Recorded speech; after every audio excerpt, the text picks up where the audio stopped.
이제 정식을 딱 했어요. 정식을 했으면 가장 무서운 게 아까 이야기했잖아요. 탄저병. 정식 해놓고 가장 무서운 게 탄저병이에요.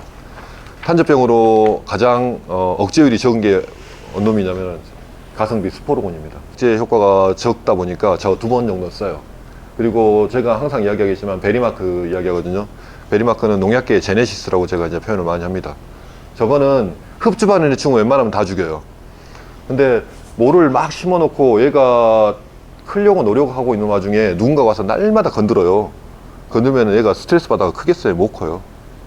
작은 나방, 작은 뿌리 파리, 그런 것들이 와가지고 괴롭힌다고요. 근데 괴롭히면 얘가 크겠냐고요. 근데 얘 한 병을 하면은 500에 해가지고 쓰거든요. 쓰면은 작은 뿌리 파리 약, 나방약, 무슨 약 쓰잖아요. 얘보다 더 비싸요. 그러니까 얘 하는 게 나아요. 얘 해가지고 250에 물 500 해가지고 포기관주를 해줍니다. 포기관주를 딱 해주거든요. 그러면은 병에 대한 충에 대한 것은 얘가 15일 간다고 이야기, 15일까지는 안 가더라고. 한 10일 정도는 신경 안 써도 돼요. 딸기 못 심을 때 되면 추수하잖아요. 메뚜기가 가끔 들어와요. 그럼 메뚜기도 죽어 있어요. 딸기 딱 깨물고 나서 죽어요. 그 정도로 좋아요. 얘는 연면 시비를 하는 게 아니고 포기관주를 해야 되는 게 뭐냐면 얘가 흡수를 해가지고 몸에 저장하고 있다가 다른 애들이 가격을 하잖아요. 가격한 애들을 죽여요. 상당히 좋은 약입니다. 예전에는 우리 스승님한테 농사 배울 때는 오늘은 나방약 해라, 오늘은 뭐 해라 해가지고 날마다 약대 짊어지고 살았거든요. 얘 조롱한점 해보고 나면 10일간은 신경 안 써도 돼요. 그리고 10일 후에 무서우니까 한 번 더 해요. 그러면은 무난하게 가요. 그리고 나서 그 다음 날부터는 뭘 해야 되냐면 제가 그랬죠. 정식 딱 해놓고 나면은 제일 중요한 게 이제 뿌리 활착이에요. 정식 해놓고 나서 얘 병에 대한 충에 대한 것을 커버해놓고 나면 뿌리 활착을 빨리 시키느냐에 따라서 내가 빨리 수확하느냐 초세를 확보하느냐가 중요하거든요. 그러니까 뿌리 활착을 위해서 아쿠드레스 아트프렘 해가지고 조르관주해줘요. 근데 모종을 가지고 갔는데 모종의 그 이력을 잘 모르고 선충이 무섭고 그러잖아요. 그러면은 아쿠도 빼고 네마시 해주면 돼요. 올해는 이제 저도 네마시로 이제 갈아타가지고 할 거거든요. 별거별거 다 썼거든요. 얘만큼 좋은 게 없더라고요. 그리고 정식 해놓고 나면은 다 마찬가지겠지만은 한 달이 가장 중요합니다. 다른 사람들을 좀 아래쪽에서 농사 짓는 분들 보면은 정식 해놓고 한 달은 논다고 하거든요. 근데 저희는 한 달이 제일 힘들어요. 초세도 잡아야 되지, 병기 있는 모들 걸러내야 되지, 또 여러 명이 심다 보니까 뒤집어진 모들도 있을 거고, 모를 전체를 따졌을 때 10이라고 따졌을 때 뿌리 5, 머리 5 그러면은 이파리 5 그러면 살아가기 편하잖아요. 근데 정식 초기에 가지고 오면은 뿌리는 작은 포트에 갇혀 있다 보니까 뿌리 3, 머리 7 그 정도로 만들어져 있어요. 그러다 보니까 뿌리를 활착하는데 엄청 오래 걸려요. 그 정식 초기에 애들이 덥지 않은 날씨가요. 그러면 얘들은 계속 꾸준히 탈수가 되고 있다고요. 뿌리가 일을 못 하다 보니까 탈수가 되면서 위조가 된단 말이에요. 근데 얘 이파리 숫자를 줄여주면은 얘를 세우려고 쓰는 양분을 뿌리로 보내요.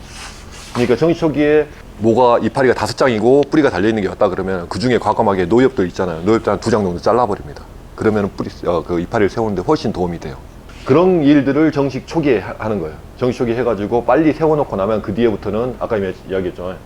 질소질이 많이 그 시기라고 했잖아요. 뿌리 활착해놓고 뭐 이파리 키우는 와중에는 질소질이 엄청나게 많이 필요로 합니다. 그 와중에 부스킨, 16% 돌아가면서 뿌려주는데 이때 무서운 게 탄저병이잖아요. 대기 습도를 높이면은 온도 28도, 대기 습도 80%가 넘잖아요. 그러면 탄저병 무조건 활성화됩니다. 대기 안에 우리는 그 이야기를 하거든요. 고추를 심거나 그러면은 탄저균이 바닥에서 올라온다, 땅에서 올라온다 이야기를 하거든요. 근데 탄저균은 이 대기 안에 있습니다. 대기 안에 있어서 조건 맞으면은 포자를 팍 터뜨려요. 땅에 더 많이 있긴 하겠죠. 그 조건은 딸기도 크기 좋은 조건이에요. 이파리도 크기 좋은 조건이고. 그러다 보니까 둘이 같은 조건에 좋아하잖아요. 조건이 둘 다 맞다 보니까 균제를 안 뿌리고는 할 수가 없어요. 근데 아까 전에 이야기했다시피 균제를 뿌리면은 억제를 걸어버리기 때문에 우리가 초세를 확보해야 되는데, 그래서 무조건 아트플랜을 섞어서 뿌립니다. 아트플랜이 있기 전까지만 했을 때는 초세를 확보하기도 엄청 힘들었어요. 얘는 나온 지 얼마 안 된 약이거든요. 처음에 나왔을 때 시험으로 내가 해보겠다 해가지고 썼었는데 효과가 좋아가지고 초세를 적당히 잡았다. 적당히 잡기 전에부터 이제 뭘 시작하냐면은 우리가 봄대도 무섭고 그냥 와도 무섭고 스쳐 지나가도 무서운 응애. 오면은 무서우니까 오기 전에 한 4회 정도 방제를 합니다. 응애약은. 항상 딸기는 예방방제가 제일 중요합니다. 오면은 늦어요.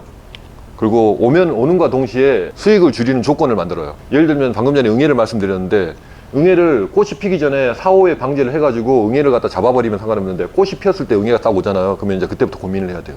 꽃이 피었을 때 응애약을 뿌리면 기형과의 확률을 높일 수밖에 없잖아요. 무조건 꽃이 피었을 때 물만 뿌려도 기형과가 생기거든요. 그러다 보니까 뿌려야 되나 말아야 되나 뿌려야 되나 말아야 되나 고민하는 와중에 애들이 싹 퍼지잖아요. 그러면 이제 걷잡을 수 없는 상황이 되면은 또 이 약물고 이제 뿌려요. 그러면 기형과가 군데군데 많이 생겨요. 그러면서 한 20% 정도의 수익이 또 감소돼요. 그러니까 오기 전에 이 정도 키워놨잖아요. 이 정도 키워놨으면은 응애가 있든 없든 간에 4만 원, 5만 원 아깝다고 생각하지 말고 한 4배 정도 방지해버리면은 딱 꽃이 피었을 때 응애가 살짝 오잖아요. 그래도 착과시키기 전까지 애들 못 망가뜨려요, 뭐를요. 근데 그 전에 꽃 피기 전에 안 해놓고 나서 딱 꽃 핀과 동시에 막 이제 보인다 그러면은 착과시키면서 애 그 꽃에다 거미줄 쳐버리잖아요. 그러니까 어쨌든 예방 방제 하시는 게 상당히 중요하다. 그리고 습도하고 온도 부분에 있어서는 아까 전에 말씀드렸는데 80%를 무조건 맞추는 게 제일 중요합니다. 근데 겨울철에는 80% 맞추는 게 문제가 안 되는데 봄철에 맞추기 힘들잖아요. 해봤자 막 30% 나올까 말까 하잖아요. 그러다 보니까 봄철에 막 건조해가지고 흰가루도 많이 생기기도 하고 과도 크지도 않고 맛도 없고. 아까 전에 제가 드렸던 말씀 중에서 적산온도 부분 드렸죠. 적산온도. 딸기 재배하면서 이제 가장 잊지 말아야 될 것 중에 하나가 적산온도입니다.